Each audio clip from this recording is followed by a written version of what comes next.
दोस्तों, एक बार महात्मा बुद्ध का एक शिष्य, जो महात्मा बुद्ध का बहुत प्रिय शिष्य था, एक दिन उसने महात्मा बुद्ध से कहा कि आप कब तक इस स्थान पर बैठकर तपस्या करेंगे। आज आप टहलने जाएं। आज मैं आपकी जगह पर बैठता हूँ। अगर आप मुझे अनुमति दे दे तो।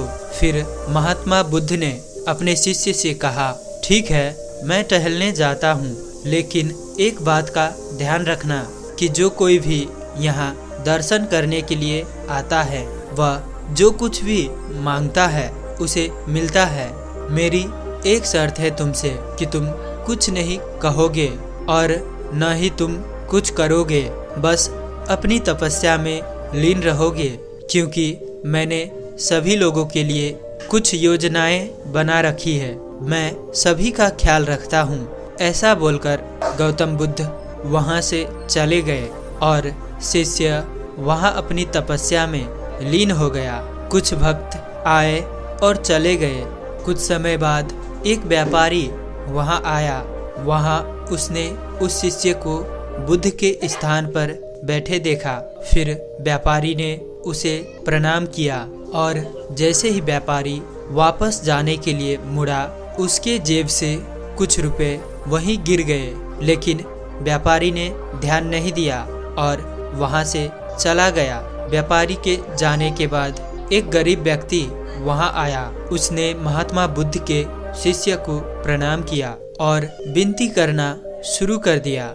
गरीब आदमी ने कहा, मैं एक गरीब व्यक्ति हूँ, कृपया मुझे कोई ऐसा तरीका बताएं जिससे मुझे कुछ पैसे मिल सके और कुछ खाने को मिल सके। इतना कहने के बाद जैसे ही वह व्यक्ति पीछे मुड़ा, उसका ध्यान गिरे हुए पैसे पर पड़ा। उसने पैसे उठाए और महात्मा बुद्ध को धन्यवाद दिया। गरीब व्यक्ति वहां से खुश होकर चला गया। ये सब घटनाएं शिष्य देख रहा था, लेकिन शर्त के अनुसार उसने कुछ नहीं कहा। और उस बेचारे के जाने के बाद एक नाविक वहां आता है। वह महात्मा बुद्ध के शिष्य को प्रणाम करता है और उससे विनती करता है कि प्रभु, मैं अपनी समुद्री यात्रा पर 15 दिनों के लिए जा रहा हूँ। मैं आपसे निवेदन करता हूँ कि मेरी यात्रा सफल हो। यह कहते हुए जैसे ही वह नाविक पीछे मुड़ा तो देखा सिपाही पीछे खड़े थे और सिपाही के साथ वह व्यापारी भी था जिसका पैसा गिर गया था। उस व्यापारी ने कहा कि इस नाविक ने मेरा पैसा चुरा लिया है, क्योंकि यह नाविक मेरे जाने के बाद यहाँ आया था। सिपाहियों ने उस नाविक को गिरफ्तार कर लिया और ले जाने लगे।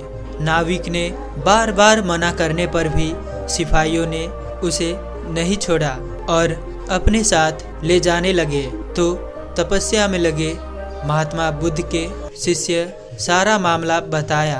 नाविक ने पैसे नहीं चुराए थे। एक गरीब आदमी आया था, उसने इस व्यापारी का पैसा चुरा लिया है। तुम उसके घर जाओ और उसकी तलाशी करो, तुम्हें वह पैसा मिल जाएगा।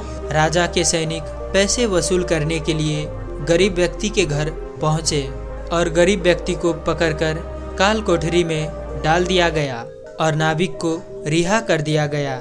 नाविक अपने घर चला गया और वहां से समुद्री यात्रा पर चला गया। जब महात्मा बुद्ध लौटे तो उस शिष्य ने बुद्ध को ये सारी बातें बताई।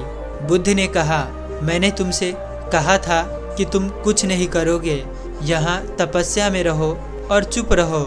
मैंने तुमसे यह भी कहा था कि मैंने सबके लिए योजनाएं बनाई है, लेकिन फिर भी तुम भूल गए। जब उस व्यापारी का पैसा गिर गया तो उसे परवाह नहीं थी, क्योंकि वह बहुत अमीर था। लेकिन उस पैसे से गरीब व्यक्ति के लिए कुछ खाने की व्यवस्था हो जाती। यह सब मेरी योजना थी। और जो नाविक समुद्री यात्रा पर जाने की बात कर रहा था, उस समुद्री यात्रा पर उसके जीवन को खतरा था, क्योंकि वहाँ एक बहुत बड़ा तूफान आने वाला था। इसलिए मैंने इतनी बड़ी योजनाएं बनाई थी, तो तुमने सब कुछ गड़बड़ कर दिया। तुमने हमारी योजना को नष्ट कर दिया और तुमने उस गरीब व्यक्ति को जेल में डलवा दिया। तुमने उस नाविक को समुद्री यात्रा पर भेज दिया और अब उसकी जान चली जाएगी और उसकी पत्नी विधवा हो जाएगी। महात्मा बुद्ध का शिष्य उनके चरणों में गिर गया और बुद्ध के पैर पकड़कर कहा, भंते, मुझसे बहुत बड़ी भूल हो गई, कृपया सब कुछ ठीक कर दे। महात्मा बुद्ध ने कहा कि अब यह सब हो गया है, अब इसे रोकना असंभव है। दोस्तों, इस कहानी का सार यह है कि भगवान ने सभी के लिए कुछ न कुछ योजनाएं बनाई है, इसलिए आपको हमेशा अपना आत्मविश्वास बनाए रखना है, क्योंकि हमें तो यह जरूर पता होगा कि भगवान के घर में देर है परंतु अंधेर नहीं।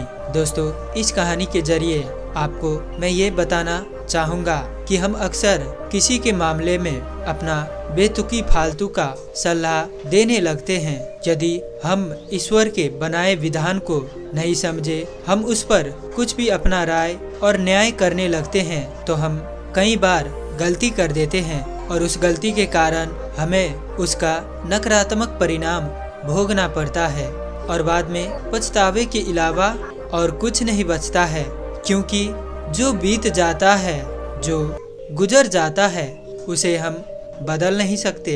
इसीलिए हमें समय रहते ही जल्दबाजी नहीं करके कोई भी काम को होश में करना चाहिए, क्योंकि जो समय एक बार बीत जाता है वो वापस नहीं लौटता और जो अतीत में घटनाएं घटती है उसे हम जाकर फिर से ठीक नहीं कर सकते हैं। तो इसीलिए हमेशा हम सावधान रहे, सतर्क रहे और जागरूकता से जिए।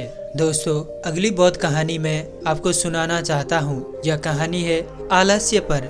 इससे पहले आप कहानी में खो जाए, इस चैनल को सब्सक्राइब जरूर कर ले। एक बार एक आलसी व्यक्ति ने गौतम बुद्ध से कहा, भंते, मुझे बहुत आलस्य होता है, जिसके कारण मैं अपने जीवन में जो करना चाहता हूँ वह नहीं कर पाता हूँ, इसलिए मुझे कोई रास्ता बताएं। बुद्ध ने उस आदमी से पूछा, क्या तुम मानते हो कि तुम्हें आलस्य है? तो उस व्यक्ति ने बुद्ध से कहा, हाँ भंते, सिर्फ मैं ही नहीं, मेरे पूरे गांव के लोग जानते हैं कि मैं आलसी हूँ।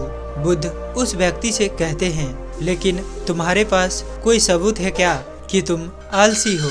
उस व्यक्ति ने हाँ में जवाब दिया। फिर गौतम बुद्ध उस व्यक्ति से पूछते हैं, तुम्हारे पास इसका कोई प्रमाण है क्या? व्यक्ति बोलता है, भंते, मुझे पता है कि व्यायाम मेरे स्वास्थ्य के लिए अच्छा है, लेकिन मैं व्यायाम भी नहीं कर सकता क्योंकि मेरा आलस्य सुबह जल्दी उठने ही नहीं देता। गौतम बुद्ध कहते हैं, अरे तुम ऐसे आलस्य से परेशान हो? व्यक्ति ने कहा, हाँ भंते। बुद्ध ने कहा, लेकिन क्या तुम जानते हो आलस्य क्या है? उस व्यक्ति ने कहा कि मुझे नहीं पता कि आलस्य होता क्या है, लेकिन भंते, ये जो कुछ भी है ये बहुत बुरा है। बुद्ध ने कहा, सबसे पहले तो तुम्हें यह समझना चाहिए कि मनुष्य के भीतर जो कुछ भी स्वाभाविक रूप से है, इसका कुछ उपयोग है, या बुरा या अच्छा नहीं है। आलस्य एक भावना है या एक विचार है जिसे हम अनजाने में अपने द्वारा निर्मित करते हैं। उस आदमी ने पूछा, लेकिन कैसे भंते? फिर बुद्ध ने कहा कि आलस्य के जन्म होने के दो कारण हैं, पहला शारीरिक और दूसरा मानसिक। जब हम अपने शरीर को कोई ऐसा भोजन देते हैं जिसमें अपने आप में कोई जीवन शक्ति ना हो, तो हमारे शरीर में सुस्ती पैदा हो जाती है, क्योंकि यह शरीर ऊर्जा से चलता है और जैसा हम इसे देते हैं वैसा ही व्यवहार करता है। हमारे शरीर के अंदर आलस्य का दूसरा कारण है गलत तरीके से बैठना, गलत तरीके से सोना और गलत तरीके से चलना। हम कभी इस बात पर ध्यान नहीं देते हैं कि हमारी बैठने, लेटने और सोने की स्थिति सही है या नहीं। अगर हम बुद्ध भिक्षुओं को देखें तो पाएंगे कि जब वे बैठते हैं तो उनकी रीढ़ की हड्डी सीधी होती है, जब वे सोते हैं तो उनके शरीर के किसी भी हिस्से में दबाव नहीं होता है, और जब वे चलते हैं तो उनके दोनों कदमों के बीच एक तालमेल होता है। शारीरिक स्तर पर आलस्य का तीसरा कारण है सुबह जल्दी ना उठना। यह सुनकर वह व्यक्ति कहता है, हाँ भंते, मैं सुबह जल्दी उठ नहीं पाता हूँ। यह सुनकर बुद्ध मुस्कुराते हैं और कहते हैं, तुम सुबह जल्दी उठ सकते हो जब तुम रात में सोने का सही समय निर्धारित करोगे, तभी तुम सवेरे उठ पाओगे। प्रत्येक व्यक्ति को अनुशासन का पालना करना होता है, क्योंकि अनुशासन हमारे जीवन में संतुलन लाता है। ज्यादातर लोग अनुशासन को बुरा मानते हैं, क्योंकि उन्हें लगता है कि अनुशासन उन्हें बांधता है, जबकि सच यह है कि अनुशासन हमें बांधता नहीं बल्कि मुक्त कराता है। फिर वह व्यक्ति बुद्ध से पूछता है, लेकिन हमें ये कहाँ से शुरू करना चाहिए, जैसे ठीक से खाना, बैठना, लेटना, चलना या सुबह जल्दी उठना से। तभी बुद्ध कहते हैं, अभी से शुरू करो। इस समय तुम जो कुछ भी कर रहे हो उसे ध्यान से करो। पहले तुम आलस्य को मन के स्तर पर समझ लो। वैसे तो अधिकांश स्थितियों में मन ही शारीरिक आलस्य के कारण को पैदा करता है। मानसिक आलस्य का पहला कारण हमारी पुरानी गलत मान्यताएं हैं। हमें लगता है कि हम पिछली बार ऐसा नहीं कर पाए थे, इसलिए इस बार भी हम ऐसा नहीं कर पाएंगे। जब हम अपने आप को काबिल नहीं समझते हैं तो आलस्य अपने आप हम पर हावी हो जाता है। एक और कारण है छोटे और आलसी लोगों के साथ समर्थन करना। कभी कभी ऐसा होता है कि आलस्य हमारे साथ नहीं होता है, लेकिन अन्य लोगों की वजह से यह हम में आ जाता है। ऐसा इसलिए होता है क्योंकि हम आलसी लोगों से जुड़ते हैं, उनकी संगत में रहने लगते हैं। फिर उस व्यक्ति ने बोला, हाँ भंते, यह बिल्कुल सत्य है, मैंने भी इसका अनुभव किया है। फिर बुद्ध ने कहा, तीसरी कारण मन की स्पष्टता का अभाव होना। मान लो तुम जंगल में खो गए और शाम हो गई है और तुम नहीं जानते हो कि तुम्हारा घर किस दिशा में है, तो ऐसे में क्या तुम आलसी होकर लेट जाओगे या अपने घर की तलाश में निकल रास्ता ढूंढोगे? तभी उस व्यक्ति ने कहा, मैं घर की तलाश में निकलूंगा। फिर बुद्ध ने कहा, बहुत कोशिश करने के बाद भी अगर घर का रास्ता ना मिला तो क्या करोगे? व्यक्ति ने कहा, मैं फिर भी इसे ढूंढता रहूंगा, क्योंकि मेरे पास कोई दूसरा विकल्प नहीं होगा। तभी गौतम बुद्ध कहा, आलस्य मनुष्य को तभी घेरता है जब उसके पास अनेकों विकल्प हो। अगर किसी के पास एक ही विकल्प है तो उसका दिमाग पूरी तरह से खाली रहेगा। यदि तुम व्यायाम करने में सक्षम नहीं हो तो यह तुम्हारी मन की स्पष्टता की कमी के कारण है। तुम भविष्य में होने वाली बीमारियों को नहीं देख पा रहे हो। तुम उन बीमारियों से होने वाले दर्द को महसूस नहीं कर पा रहे हो, इसीलिए तुम अभी व्यायाम करने के लिए तैयार नहीं हो। आगे गौतम बुद्ध ने कहा, आलस्य का चौथा कारण यह है कि किसी भी कार्य को करने का कोई कारण नहीं होता है। मान लो तुम सड़क पर कहीं जा रहे हो और काफी दूर तक चलने के बाद तुम थक जाते हो और अब चलने का मन नहीं करता और आलस्य होता है। तभी तुम एक शेर को अपने पीछे दौड़ते हुए देखते हो, तो क्या तुम ऐसे स्थिति में भी अपने आलस्य के कारण वहीं रुके रहोगे? नहीं ना। तो इस बात को समझ लो कि आलस्य तुम्हें वह काम करने के लिए रोकता है जिसके करने का कोई बड़ा कारण नहीं होता। तभी उस व्यक्ति ने बुद्ध से कहा, धन्यवाद बुद्ध, अब मुझे आलस्य का सारा माजरा समझ में आ गया है। भगवान गौतम बुद्ध उस आलसी व्यक्ति से कहते हैं, मेरी एक बात हमेशा याद रखना, जहाँ स्पष्टता हो या कुछ करने का कोई बड़ा कारण हो, वहाँ कभी आलस्य बीच में नहीं आता। तो दोस्तों, उम्मीद है कि आपको इस कहानी से जरूर कुछ न कुछ सीखने को मिला होगा। तो इसीलिए इस वीडियो को लाइक और अपने दोस्तों और औरों के साथ शेयर करना ना भूलें। और साथ ही इस चैनल पर नए हैं तो इस चैनल को सब्सक्राइब करके घंटी बटन को भी जरूर से प्रेस करें, तभी हम अगले वीडियो में मिलेंगे।